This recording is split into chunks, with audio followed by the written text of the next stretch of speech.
Lumoko San Pedro jaiak ospatuko dira ekainaren 29 eta 30ean. Jaietako hasieraren txupina izango da eguerdiko 12etan mesa nagusia egingo dute eta ostean pintxoak jango dituzte hasiera emateko.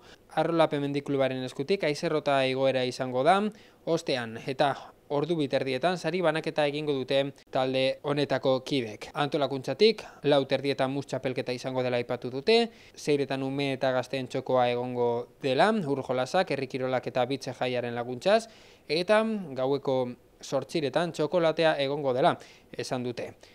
Horrez gain, egunarekin amaitzeko, gaueko 9:00 playback lehiaketa egongo da.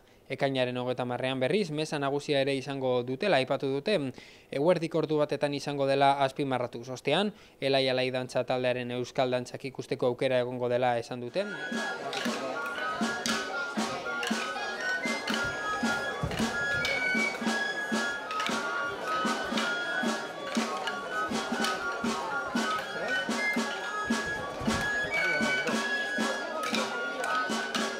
Eta ordu biterdietan herri baskaria egingo dutela.